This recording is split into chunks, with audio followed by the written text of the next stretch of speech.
be here. I don't have any injuries. For an update for you, everybody's healthy. So.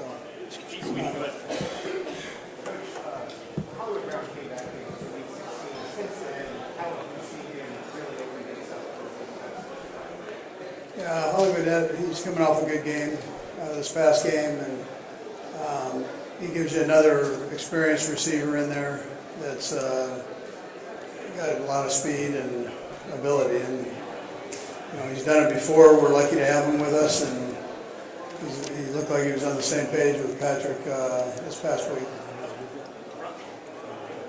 Obviously, you know what it'd be like coaching in Philadelphia. How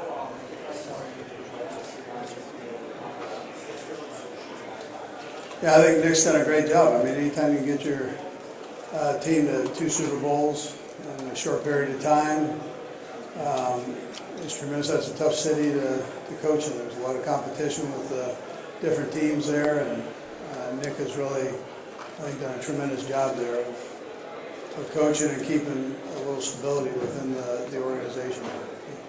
Hey, Coach, I was curious, when Patrick does the fingers thing, what do you think when you see it?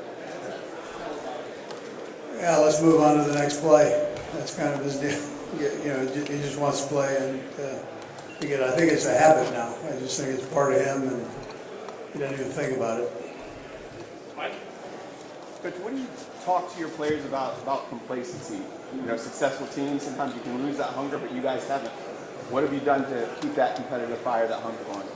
Yeah, listen, we try to focus on the game and try to keep it at that, and work hard. Sometimes when you work hard, it keeps you focused more so than backing off. And our guys they've done that. They do it through training camp. They're doing it up to this week and throughout the season. So, and I've got a good locker room. On top of that, some senior veterans there that don't let things slide in the locker room, and then the coaches and the continuity with the coaches, I think, also helps.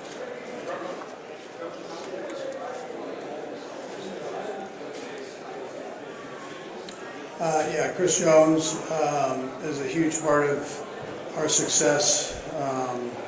He'll have a big challenge this coming week here, so but he's one of the team captains and really a good football player. He's developed into a good leader.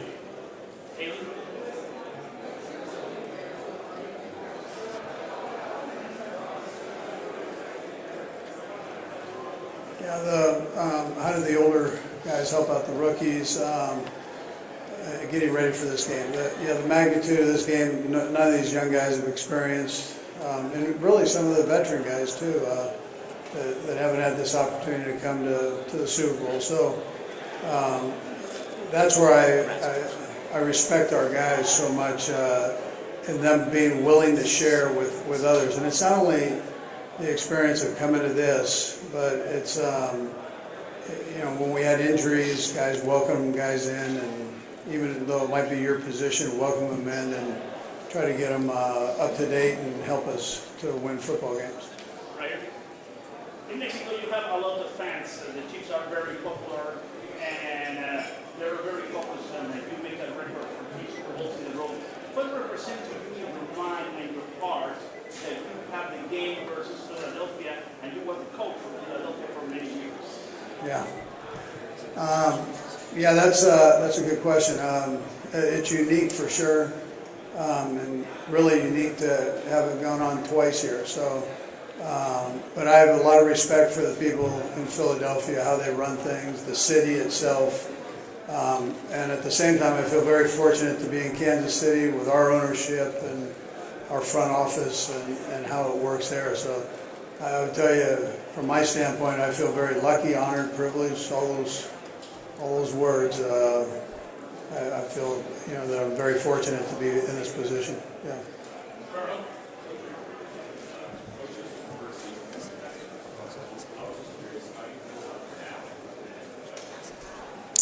I'll be curious when we get to the owner meetings to kind of see how it played out and with the injuries and get that update and some of the things that the league was trying to accomplish with it. So and see if they have anything that they want to change. But listen, it's different. It's been kind of exciting to have something new like that incorporated in the game. But I'm hoping that, to see if the league got from it what they wanted to. All right. How you doing, Coach? Good. What motivates you to continue pursuing excellence, especially in your quest for your third consecutive Super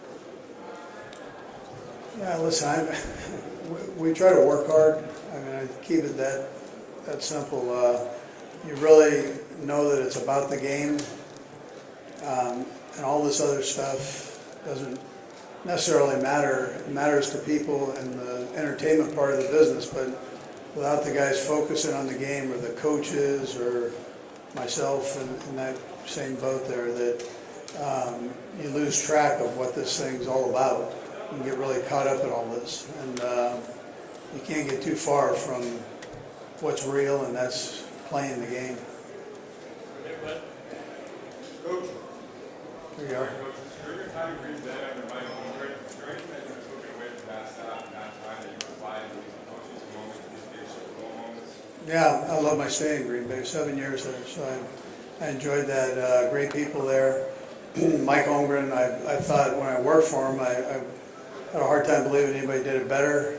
And then, now that I've been a head coach for a while, I feel the same way. So, and yeah, I took a ton from him. I mean, he introduced me to the National Football League and the coaching part of that, and so I use that as a foundation for sure.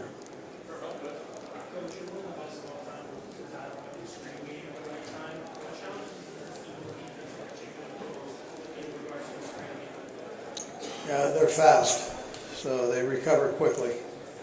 The idea in screen game is to try to get the guys to rush up the field thinking it's a pass, and then dump it down with some blockers out there in front to kind of mix the run game, pass game all in one play. But these guys, they don't get caught up too much on the screen game. They're able to recover quickly. Over here. Hi, Coach. I know that you're keeping things in perspective of how the game is built. But just hypothetically, we all know that Pat Riley playing the great safety. How do you visualize, without you being mentioned in the same sentence, as an iconic coach figure like Pat Riley? Because this guy is one in all levels, and you can he will coach a lot of different players from a lot of different facets. Yeah, no, he's a great one, and that was a great little nugget he threw out there with his saying, and but that's a different sport. That's the direction he went with it, and that's not the only thing that made him great, but that was a great prediction there and challenge. I think you guys have taken care of all that for me. I don't have to say much, so other than get ready to play the game. Jeff. Coach, it's already got to be surreal that you're facing the Eagles again in the Super Bowl. How about facing, they've got a kid, Jeremiah Trotter Jr. How surreal is it that you're facing him, the son of one of your That means I'm old. Yeah, no, listen, Jeremiah his father was one of my favorite players. And this kid, his son has done a tremendous job did it at Clemson and now transferred it to the Eagles. And yeah, I think it's a neat deal. He's wearing the same number, all that. Yeah, that's a great deal. Great deal for the family.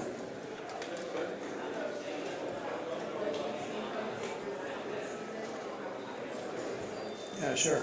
So Xavier, I tell you, first of all, he's not the biggest guy in the world, and for him to survive through 17 games in the National Football League and then the couple playoff games that we've had, I think is an accomplishment just in itself. And every week that he's done this thing, he's gotten better every week. And he and Pat have a great relationship, so he's got Pat's trust. And that takes a little bit of time to get and work, and with any quarterback in this league, with a young receiver. So, but he's done that, and that's through hard work. We'll go right here. Hi, Coach Reid. Congratulations on making it to another Super Bowl. It seems like in every Super Bowl win, there was one special play, whether or not it was jet chip loss, corn dog against the Eagles, as well as Tom and Jerry Wright. I was just wondering for this game, is there another another special play in the works? Oh boy. I don't know that. I mean, time will tell, right? And, ask me that after the game. I'll let you know. Coach over here, the fact that you didn't face off against Vic Fangio and your traditional coach, how unique is it any of the fact that you're back in the Super Bowl in New Orleans, when you won your first Super Bowl back? Yeah, that's something. I mean, coincidental for sure. Great city, New Orleans is. Facing Vic Fangio, we've faced him at Denver, Miami, and the Eagles in the same year. I feel like we've gone against each other a lot for a lot of years here, and we're fortunate to have Steve Spagnuolo, but I tell you that Vic is one of those guys. He's just one of those real creative defensive minds that survived a long time in this league. He's been time tested, and he has the trust of his players there. This hasn't been the easiest year offensively for you. Your injuries from offensive line, wide receiver. What kind of kept you guys going through and allowed you to rack up all these things and not fall off the ledge? Yeah, a little bit of what I was saying with veteran players,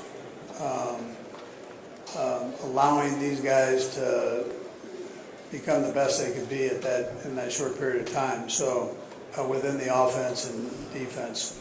Then the other part of that, which is huge, is Brett Veach and the job that he did on bringing players in. He and his crew there. So in the personnel department, he has done an exceptional job. I mean, he's done it since he's been in that position, and no more than this year.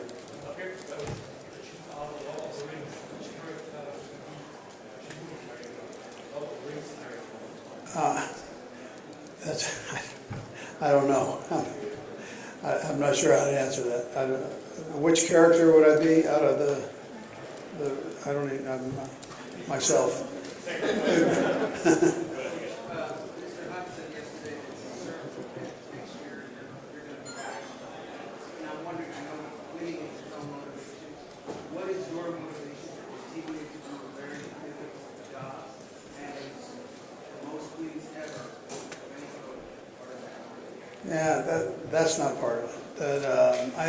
I enjoy teaching, so I don't get caught up too much on all the stats and all the records and all that stuff. But I enjoy being around the guys. I enjoy football, the game. You can't put in the hours that we do and not enjoy it. I love the game. Yeah, yes, I'll be back. I'm glad he's going to have me back. Good morning.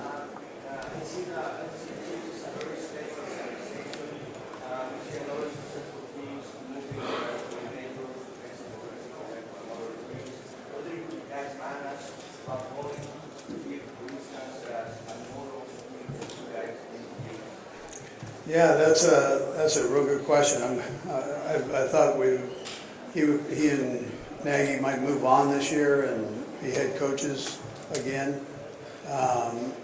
For whatever reason, it didn't work out. I mean, I don't know the answer. The owners know that and what they're looking for, but I'm glad that selfishly, I'm glad that they're with us right now, and hopefully they stay for a long time now.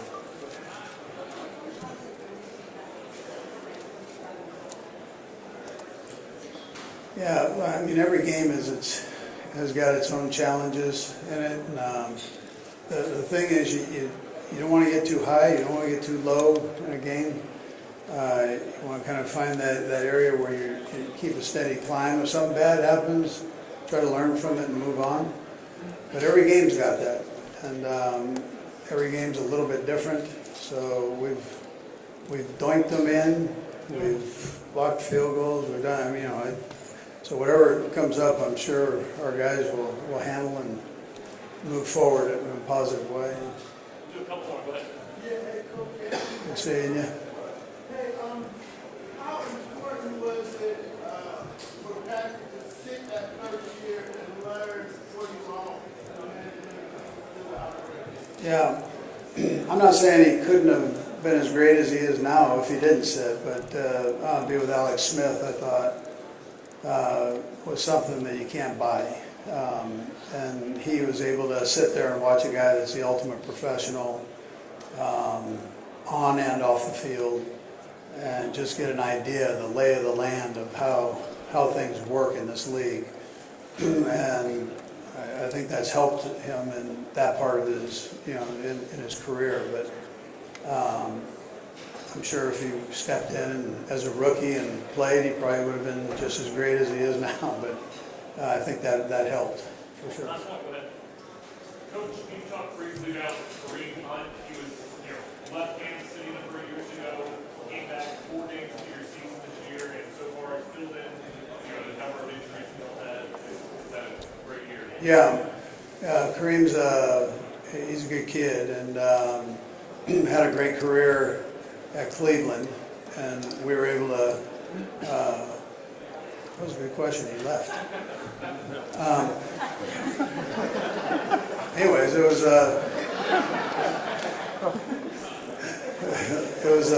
I got you moving fast, covering a lot of bases.